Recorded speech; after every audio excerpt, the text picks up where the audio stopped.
Hello students, today again I am here with the new topic of our chapter who named as transportation of carbon dioxide and oxygen gas in our body. You can say working of heart, you can say mechanism of heart, all three are the same things by which I will elaborate the same thing to you. Okay, as all of you can see, this is the structure of heart. Before telling you mechanism of heart, I just want to introduce you with the structure of heart. Easily you can see here are mainly 4 chambers are present in the heart. This one, this. Now one question will arise in your mind, ma'am, why these are in blue in color and why this part is red in color? There is a reason behind it. We are the science students. We discuss everything here about science. So there is a logic behind every step of teaching, behind every step of your study process. So, firstly, we will discuss about the structure of heart. There are mainly 4 chambers, and if you will assume this is your heart, then upper 2 is known as auricle and these bottom 2 chambers known as ventricles. If you will assume this is your heart, then this side will be your right side and this side will be your left side. Auricle, ventricle. This auricle is present in the right side, so we can say this is right auricle. This is present in the left side, so we can say this is left auricle. This is in the right side and known as ventricle. That's why we can say this is right ventricle, and this ventricle is the left side. That's why we can say left ventricle. There are mainly 2 auricles and 2 ventricles are present in our heart. Now if I will ask you one question, what is the function of heart? Then from 99% of you will say, ma'am, the function of heart is only and only. From mostly of you will tell me, ma'am, the function of heart is the purification of blood. Purification of blood. This statement is 100% incorrect or 100% wrong. The only work of heart is pumping of blood. It pumps the blood, that's it. The only function of heart is pumping of blood, that's it. Now, one more question. Ma'am, why this part is looking blue and why this part is looking red? What's the reason behind it? Now, the reason is this blue part, complete blue part will carry deoxygenated blood, means that type of blood which will be rich in carbon dioxide, and this red part will carry oxygenated blood which will be rich in oxygen gas. Okay. Now, actually the main function of both these auricles are storing of blood. Filling of blood is the main function of both the auricles, and pumping of blood is the main function of these ventricles, whatever it can be, right ventricle or left ventricle. Okay. Complete blue part will carry deoxygenated blood, complete red part will carry oxygenated blood. Actually it will be little easy for you for understanding, that's why I done this. Okay. Now as I told you, both these parts will store the blood or will fill itself with the blood. Actually what happens, there are 2 openings in the right auricle. First opening is known as vessels, you can say. First vein is known as superior vena cava and second one is known as inferior vena cava. Actually, both these blood vessels opens itself into the right auricle, and this superior vena cava and inferior vena cava it will take deoxygenated blood from the whole body. Now one question will arise, ma'am, what is the meaning of these 2 vessels? I mean, what will be the importance of these 2 vessels? One vessel will be sufficient for carrying deoxygenated blood from the whole body? No. Actually, superior vena cava is very important and is responsible for taking deoxygenated blood from the upper part of the body. That upper part which is situated on the heart. I mean above the heart, just like our head, our neck area, okay. Superior vena cava will take deoxygenated blood from the upper part of heart and will release this blood in the right auricle. And what will be the function of inferior vena cava? Inferior vena cava will collect deoxygenated blood from the bottom part of our body, that bottom part which is present below the heart, okay, from our hands, from our legs, from stomach, from every part of our body which is present below the heart, okay. Now inferior vena cava will collect deoxygenated blood from the below part of the body, and superior vena cava will collect same thing, deoxygenated blood, but from the upper part of the body, okay. Now both these veins will release the deoxygenated blood where? In right auricle, okay. Now right auricle is filled. Now it will put some pressure over this point. You can say actually this is a valve. This is a unidirectional valve, means this opens in a single direction, only in the bottom part, okay, such as the doors of your main gate. It opens in a single direction. These are unidirectional. So a valve is also present here in between right auricle and right ventricle, and it is unidirectional, means from bottom side it will open. In the bottom side it will open, means from upper side blood can come bottom side, but reverse flow will not occur, okay. So these valves known as tricuspid valve. Yes, the name of these valves are tricuspid valve. So when a lot of pressure will be there, then these valves will open and complete blood will come where? In right ventricle, okay. But now this blood is deoxygenated, okay, because oxygenation of blood is not done here. So this is deoxygenated blood which is in the right ventricle. Actually what happens in the right ventricle? Some electric impulses generates here which influence the pumping of blood. When some electric impulses will generate here and they will influence pumping of blood, then what will occur with the right ventricle? Actually blood can't go back, okay, because these valves are unidirectional. It can only opens in one direction. Now where it will go? Actually there is also one vessel present which is known as pulmonary artery.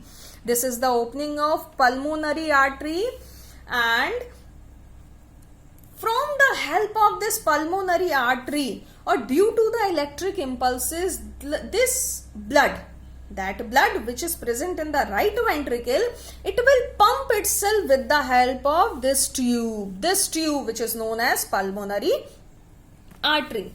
This blood will go through the pulmonary artery, and where it will go? Finally this oxygenated blood, because now this oxygenated blood is rich in carbon dioxide and this is not beneficial for us. Now what is important? Oxygenation of blood is important. So what will happen?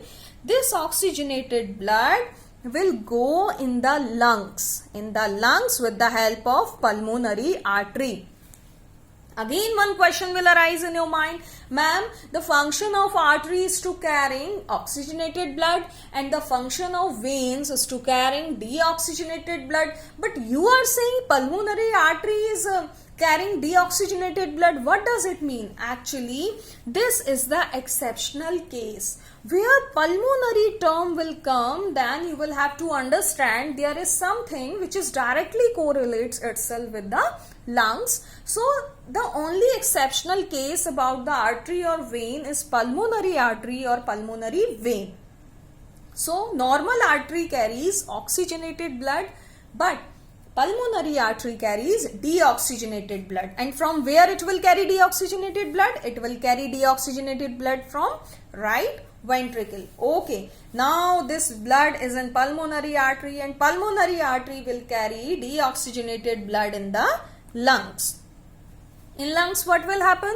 In lungs, purification of blood will happen, means exchangement of gases, that thing which I already told you in the previous part of our chapter in respiration. Again, you can see what happens in the lungs, what happens in the alveoli. I already told you. So, in lungs, oxygenation of blood will happen. Okay. Now, when the blood become oxygenated, when the blood will become oxygenated, then that oxygenated blood will carried by the pulmonary vein. Same pulmonary artery now will not carry oxygenated blood. Now the oxygenated blood will carried out by the pulmonary vein. Okay. Now what this pulmonary vein will carry?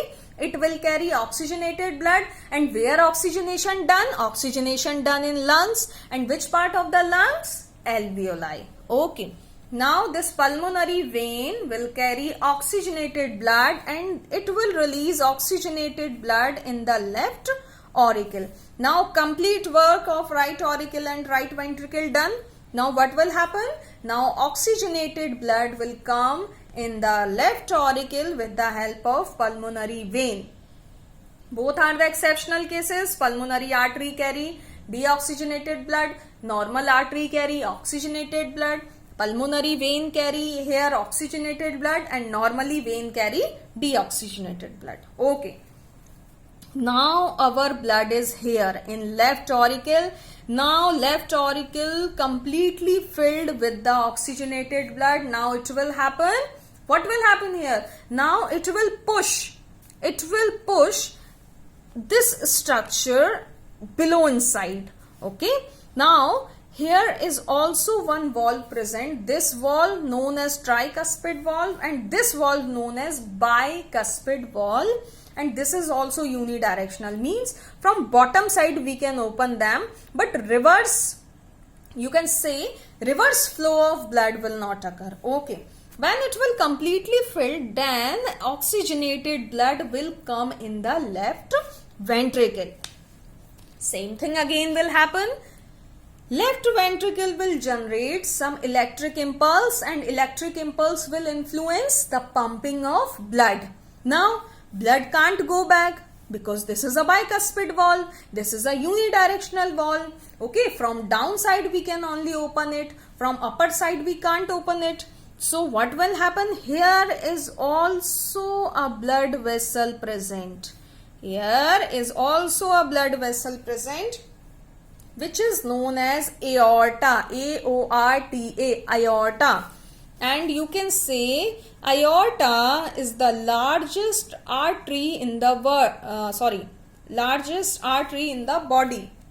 Yes, artery. I am using the term artery, means only it will carry oxygenated blood. I am not saying pulmonary artery. Okay, pulmonary artery is a we can say a different term, and this is normal artery, means artery will carry oxygenated blood. And from where it will carry? From left ventricle. And why it will carry? Because when blood will come in the left ventricle, then it will generate some electric impulse which will influence the pumping of blood. And here is one artery will be present. So blood will go through this artery. This artery is known as aorta. Aorta is the largest artery of our body. Then with the help of aorta, in our complete body, oxygenated blood will reach. Clear? Now, here is one more structure, this complete area, this blank space. This blank space in between auricle, ventricle, ventricle, auricle is known as septum. Septum is for the proper division of ventricle to ventricle, non-collasping of ventricle to ventricle, auricle to ventricle, here auricle to ventricle.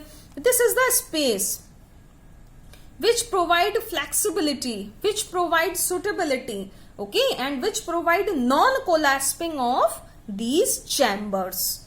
Okay, so that space is known as septum, and this is also known as double circulation in blood. Double circulation of blood. Why it is known as double circulation of blood? Because already I told you about the one circle of or one round of oxygenated and deoxygenated blood. I already told you about only the one round, a single round. So why it's known as double circulation? Because in a single circle or in a single circulation of blood, 2 times blood is coming in the heart. Clear? 2 times blood is coming in the heart. 2 times when, ma'am? 1 time here in right auricle and 1 time after the purification of blood. When 2 times blood will come in the heart in a single circle of blood circulation, that is known as double circulation of blood. Now, there is one more thing which is known as blood pressure. Which is known as blood pressure. So what happens here? Actually, as you can see, this is right auricle, this is left ventricle, this is left auricle, this is right ventricle. So what happens? Contraction of right auricle and left ventricle occurs in the same time. Relaxation also occurs in the same time. Contraction of or relaxation of right ventricle and left auricles occurs in the same time. Means you can say there is a pair right auricle plus left ventricle, right ventricle plus left auricle. Contraction and relaxation of right auricle and left ventricle will be together, and contraction and relaxation of right ventricle and left auricle will be together in the same time. Okay, so what will happen when the contraction of left ventricle will occur? When the contraction of left ventricle will occur, then what will happen? Contraction of left ventricle will influence a lot of blood pressure or a lot of blood movement through the aorta. Okay, maximum blood pressure will generate here because it will pump a lot of blood from here. When it will filled with the blood, then what will happen?